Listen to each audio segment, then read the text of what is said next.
तो ये दर्शकों, सबसे पहले तो ICT मीडिया के अंदर आपका स्वागत है, नमस्कार है। दर्शकों, आपको पता है कि राजस्थान के अंदर जो जिला पार्षद डेलीगेटों के चुनाव चल रहे हैं, जो कि 27 तारीख को ये होने जा रहे हैं।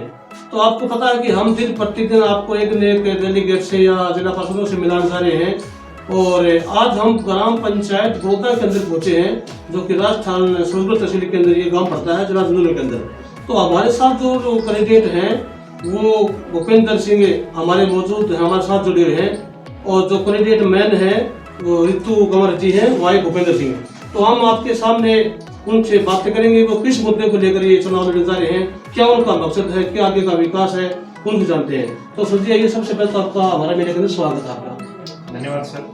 सर जी, सबसे पहले आपका शुभ नाम बताइए। मेरा नाम भूपेंद्र सिंह शेखावत है। अच्छा, धन्यवाद सर जी। जो आप ये चुनाव लड़ने जा रहे हैं अभी आप, ये आपका क्या मकसद है, क्या विषय से आप ये लड़ने जा रहे हैं? मैं सर एक मल्टीनेशनल कंपनी में काम करता हूँ सर। अच्छा, मैं प्रोफेशनल से इंजीनियर हूँ। मुझे 8 तारीख को पता चला कि मेरे गांव कोटा में दोनों टिकट बाहर चली गई है। एक टिकट उनका चलेगी कांग्रेस की और दूसरी टिकट बीजेपी से जो रतन जी मानसर जी को मिली है, वो अश्ववास गाँव से आते हैं, जो कि हमारी पंचायत से बाहर है। अच्छा, बाहर भी आपकी पंचायत से? हाँ जी। और फिर भी टिकट मतलब आपसे गाँव से बाहर गई हुई? जी। अच्छा, इसके आगे होती है आप? तो सर गांव हमारा और चुनाव सर बीजेपी की टिकट पर बाहर का लड़ रहा है, कांग्रेस की टिकट का उड़ीसा से लड़ रहा है। इतने बड़े गांव में मतलब कोई भी योग्य आदमी नहीं था क्या कि टिकट दिया जाए। सही बात है आपकी। तो इस मुद्दे को इतने बड़े गांव में कोई भी कैंडिडेट नहीं होने के बावजूद मैंने निर्णय लिया कि मैं इस गांव की तरफ से लड़ूंगा और मैं चाहता हूं कि पूरा गांव मेरे साथ है। तो जैसे आपने बस आपका मेन मुद्दा यही है कि आपके गांव की टिकट दोनों बाहर गई थी और उनको आप ये सोचकर मतलब इसलिए कदम उठाया आपने? मैं और मेरे ग्रामवासी बताना चाहते हैं कि ये जो टिकट के जो 3-4 नेता बीजेपी में है, 3-4 नेता कांग्रेस में है, ये सोचते हैं कि टिकट हमारी मुट्ठी में है। तो ये गांव बड़ौदा उनको बताएगा कि टिकट किस तरह दी जाती है और ये गांव मुझे जिताकर इन 3-4 लोग जो कांग्रेस में, 3-4 जो बीजेपी में, उनको सबक सिखाएगा कि कैसे टिकट बांटी जाती है। बिल्कुल सही बात है। अच्छा, तो आप ये कदम उठाया आपने, गाँव के अंदर आज जितने भी हैं इंसान मौजूद आदमी गाँव के, ये सब आपके साथ हैं क्या? हाँ, गांव के आज के टाइम पूरा गांव लगभग मेरे साथ है जी। और एक एक करके सारा गांव जुड़ता जा रहा है। पहले तो शुरुआत में मैंने और मेरे पिताजी ने मुहिम उठाई थी। आज मेरा पूरा परिवार, मेरा पूरा समाज और पूरे गांव के लगभग हर तबके के 36 बिरादरी को मैं साथ लेकर चल रहा हूँ और पूरी 36 बिरादरी मुझे आशा है मेरे साथ जुड़ेगी इस गांव की, क्योंकि मेरे गांव के वासियों को खुशी कब होगी जब मेरा गांव जीतेगा। अगर अश्ववास का जीतता है तो क्या हमें खुशी होगी, अगर क्या उड़ीसा का जीतता है तो बड़ौदा में खुशी होगी। बड़ौदा के ग्रामवासी को खुशी तभी होगी जब बड़ौदा का एक नवयुवक जीतेगा। बड़ौदा मैं नहीं जीत रहा सर, मेरा गाँव जीतेगा। मैं हारा तो मेरा गाँव हारेगा, मैं जीता तो मेरा गाँव जीतेगा। लेकिन मेरे गाँववासी कभी नहीं चाहेंगे कि हमारा गाँव हारे। वो सभी ग्रामवासी मिलकर मुझे जिताएंगे और अपने गाँव को सर जिताएंगे। बिल्कुल सही बात आपकी। अच्छा सर जी, जैसे आप गाँव के अंदर आप दौड़ लगाते हैं, आप तो जनता से मिलते हैं, आप गाँव के अंदर आप चक्कर लगाते हैं प्रचार के लिए, तो जनता क्या लगती है आपको, क्या लगता है आपको? हर गांववासी, हमें तो सर किसी ने गांव में किसी ने मना नहीं किया, सब कहते हैं जी गांव में वोट देंगे। क्या है जैसे आपका गाँव लगा लो, कोई भी गाँव लगा लो आप 75 के अंदर, वार्ड नंबर 12 से है आप, तो वार्ड नंबर 12 के अंदर सर जी जैसे कई जगह पानी है भरे हुए हैं, गंदा कचरा, रास्ते, गली टूटी हुई, इनके बारे में क्या सोच रहे हैं आप? इसी समस्या को देखते हुए सर हम चुनाव लड़ रहे हैं सर। जो पिछले डेलीगेट्स हुए हैं उन्होंने से कोई काम ही नहीं करवाया सर। रतन जी आप बता रहे हो अश्ववास बाहर के पंचायत से इस गाँव में चुनाव लड़ रहे हैं, उन्होंने क्या काम कराया? आप देखो 10 साल में आप जो कह रहे हो, और बाद में वो टिकट दे दी गई। और बाहर का गाँव का आदमी हमारे गाँव में विकास क्यों कराएगा? और हमारे गाँव के लोग इतने पागल नहीं है, इतने मूर्ख नहीं है कि वो बाहर के लोग को वोट देंगे जी। और हमें उड़ीसा से भी वोट नहीं चाहिए, हमें पहले हमारा गाँव चाहेगा कि हमारा गाँव वोट दे, हमारा गाँव साथ आएगा, उड़ीसा भी हमारे साथ आएगा, सरदारपुरा भी हमारे साथ आएगा और हमें भारी मतों से जीत दिलाएगा। आपके 12 नंबर वार्ड के अंदर कौन कौन से कितने गाँव पड़ते हैं? गांव तो सर मेन तो ग्राम पंचायत 2 पड़ती है, बड़ौदा और उड़ीसा। लेकिन उड़ीसा के साथ जैसे सरदारपुरा पड़ती है, अहिरों की ढाणी पड़ती है, उड़ीकी पड़ती है, समाज पड़ती है, वो भी जो पास में। अच्छा सर, जैसे पानी के कचरे के बारे में तो आपने बता दिया, और बिजली के बारे में और बताइए आप, जैसे गरीब के इंसान भी है गाँव के अंदर है, उनके बारे में क्या सोच रहे हैं आप? जब रितु जी इस गांव में उन्होंने देखा कि इस गांव का तो सर बुरा हाल है और इस गांव में पानी की कोई व्यवस्था नहीं है, इस गांव में राजनीतिक बातें ज्यादा होती हैं, काम कोई कराना नहीं चाहता, अपने काम किया भी नहीं रहा नेताओं ने। तो हमने सोचा कि क्यों हम नवयुवक साथ लेकर हम इस गांव का विकास को लेकर आगे बढ़ना चाहते हैं सर। सही बात है। अच्छा सर जी, जैसे आपने देखा हो कभी, हमें तो देखने के अनुसार कई जगह ये परेशानी आई है, गांव के अंदर गरीब इंसान होते हैं कई, और उनको खाद्य सुरक्षा का जो राशन आता है उन तक नहीं पहुंच पाता भी। क्या ये हकीकत बात है? इनके बारे में आप बताइए, क्या करोगे आप?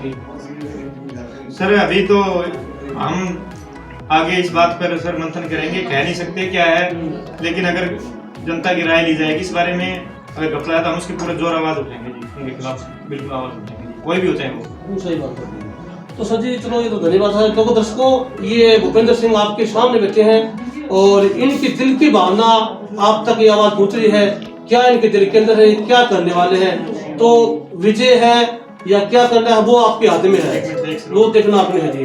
1 मिनट और लूंगा सर जी, बिल्कुल बताओ जनता को जो भी आप करना चाहते हैं। लोग जैसे कहते हैं निर्दलीय प्रत्याशी है, ये इतना बड़ा चुनाव नहीं है, सिर्फ डेलीगेट का चुनाव है, इसमें पार्टी तो मायने नहीं रखती है। सरकार ने एक बार मना कर दिया था कि इसमें हम बीजेपी कांग्रेस रखे या नहीं रखे। तो मैं भाइयों ग्रामवासियों से अपील करना चाहता हूँ कि पार्टी बाजी में न जाए, अपने गांव के बच्चे को जिताए। मैं आपका बेटा हूँ और आपका बेटा हूँ, इस गांव को मैं आगे बढ़ाने के लिए आया हूँ। मुझे इतनी जरूरत नहीं थी, मैंने तो गांव का हाल देखा इसलिए मैं लड़ने आया हूँ चुनाव के लिए।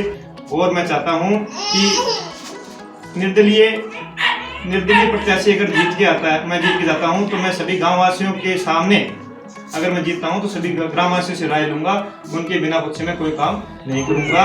और ये पार्टीबाजी कोई बड़ी चीज नहीं होती। ये नेता लोग जो खुद हैं, चाहे वो पार्टी हो, चाहे वो शरण कुमार हो, चाहे वो सुभाष पूनिया जी हो, ये खुद पार्टी के नहीं बंधे हुए हैं। ये इनका क्या पता कौन सी पार्टी में चले जाएं। तो पार्टीबाजी की तरफ मत जाओ। ये न इस डेलीगेट चुनाव से कोई मुख्यमंत्री तो बनने वाला नहीं है। कोई बीजेपी से जीतेगा तो वो भी मुख्यमंत्री नहीं बनेगा, न कोई कांग्रेस से जीतेगा वो बनेगा। ये तो एक चुनाव है, ये सिर्फ विकास के मुद्दे के लिए चुनाव है, इसमें पार्टी इतने मायने नहीं रखती है। तो पार्टी की तरफ न जाते हुए निर्दलीय को जिताए जी, और हम आपका विकास करेंगे, गांव का विकास करेंगे। ठीक है सर जी, जैसे और बताइए आप, जैसे 12 नंबर वार्ड के अंदर आपको क्या क्या कमी नजर आ रही है, तो के बारे में आप? सर सारी सड़कें तो खराब पड़ी हैं सर, सारी कच्ची गलियां पड़ी हैं जी, जगह जगह पानी भरा हुआ है। जगह जगह पानी। 1 मिनट दर्शकों, जो हमारे साथ ये ऋतु कुमार जी है जुड़ी हुई है भी, इनसे आपकी मुलाकात कराता हूँ। तो मैम आपका भी हमारा मीडिया में स्वागत है आपका जी। मैं ऋतु कुमार हूँ और मैं एक्चुअली यहाँ पहले नहीं खड़ा होना चाहती थी, राजनीति में मेरा कोई खास नहीं था, लेकिन जब मैं यहाँ आई, मैं यहाँ की बहू हूँ। अच्छा। यहाँ आई, मैं 8 साल हो गए हैं यहाँ आए मुझे, लेकिन मैं 8 सालों से जब भी यहाँ आती हूँ तो गलियों में बुरा हाल है। खासकर पानी की इतनी ज्यादा दिक्कत है कि पानी गलियों में ऐसे चल रहा है कि कोई उसका प्रबंध ही नहीं है कि उसका कहाँ हम किस तरह ले यूज करें। कोई ना तो उसकी कोई जगह जगह सड़कें हैं वो टूटी हुई है, जो बना है आगे मैं नहीं जानती इतना जो बना है या फिर है, लेकिन इतना फिर भी विकास नहीं हुआ है। बाहर दिखावी है, जो वो सड़कें बाहर इलाके की वो बना दी जाती हैं ताकि बाहर के गांवों को दिखे सिर्फ कि ये गांव ऐसा है, यहाँ ऐसी चीजें हैं। लेकिन जब गांव के अंदर दाखिल होते हैं तो यहाँ देखते हैं शुरुआत में ही जगह जगह गंदे नाले हैं, पानियां भरे हुए हैं, सड़कें टूटी हुई हैं। दर्शकों, ऋतु जी का कहना है कि गांव के जो गलियां हैं वो बिल्कुल बेहतरी से बुरी है, कीचड़ है, पानी भरा है। और इनका कहना है कि गांव की जो बाईपास सड़कें निकलती है मेन रास्ते, वो तो मतलब लगभग सही होंगे। वो तो और जो इंसान गांव गांव के अंदर और जैसे वो कहना है कि इनके दिन की भावना देखो आपके सामने भी आई, बड़ी अच्छी भावना है कि गांव के अंदर मेरा विकास करने का फर्ज बनता है। ये सब तरह की ये जैसे पानी के बारे में बताई, गलियां के बारे में बताई, इनका कहना है। और भी इनसे जानते हैं कि मेरे जीवन में आगे का क्या विचार है, क्या मुद्दा है आपका, और शिक्षा क्षेत्र में क्या है, गरीब किसानों के लिए कुछ आप इनके बारे में बताइए। गरीब किसानों को भी हम साथ लेके चलेंगे, क्योंकि वो ही है तभी हमारा देश है। किसान है तभी हमारा देश है। और जहाँ की बेटियां हैं, यहाँ पता जो बाहर है, कॉलेज है, स्कूल है, कोचिंग सेंटर है, उनकी थोड़ी दिक्कत आती है पढ़ाई के मामले में बच्चों को, क्योंकि हम कहते हैं कि इतना हम जो हैं आजकल जमाने में जो क्या है कि कोई खास इतना भी नहीं पढ़ पाता, घर में कोई पढ़ा लिखा है कोई नहीं है। तो हम चाहते हैं कि जो बच्चे हैं जो आगे पढ़ना चाहते हैं, जो कोचिंग सेंटर वगैरह की व्यवस्था हो उनके लिए, जो सुविधाएं हैं उनके लिए, जो उन चीजों की भी सुविधा हो, उस चीजों पे भी हम जोर देंगे ताकि शिक्षा है तो बच्चों के अच्छे से मिले, ना कि दूसरे गांव में जाना पड़े, ना दूसरे सिटी में जाना पड़े। अच्छे से यहाँ कोचिंग मिले उन लोगों को ताकि अपने अच्छे से पढ़ाई पूरी कर सके वो लोग। दर्शकों, ऋतु जी का देखो कहना है कि गांव की जो बहन बेटियां हैं, लड़कियां, छोटे बच्चे बाहर जाते हैं उनको लगभग पहली बात तो उनको साधन की व्यवस्था नहीं है और बाहर गांव में जाती परेशानी होती है। जिनका कहना है कि मेरी कोशिश यही है कि मैं मेरे गांव के अच्छा विकास कराऊं और गांव का रोशन नाम कराऊं। तो फिर जी आप भी उनके बारे में कुछ बताइए, क्या कहना चाह दर्शकों को? हम दोनों मिलकर इस गांव को आदर्श गांव बनाना चाहते हैं, निर्मल ग्राम। अच्छा। झुंझुनू जिले में हम चाहते हैं कि हमारा गांव सबसे ऊपर हो, आदर्श ग्राम कहलाए, निर्मल ग्राम कहलाए और इस गांव में बहू बेटियां सभी पढ़ी लिखी हो। हम महिला सशक्तिकरण के लिए काम करेंगे और ग्राम के विकास के लिए काम करेंगे। जो बच्चों के और सभी ग्रामवासियों से आपकी बहू और बेटे नम्र निवेदन करते हैं कि हमारे साथ आए और हमें भारी मतों से विजय कराएंगे। ठीक है, धन्यवाद सर जी आपका बार। तो दोस्तों आपने भूपेंद्र और रितु कुंवर की आवाजें सुनी, आपके इनके दिल की क्या भावना है वो भी आपके सामने है। सभी बातें सुनो आप गौर से और मैं आपसे ये कहूंगा कि ज्यादा से ज्यादा इस वीडियो को शेयर करना, लाइक करना। तो सभी दर्शकों को आप IST मीडिया की तरफ से धन्यवाद। नमस्कार, जय हिंद, जय भारत।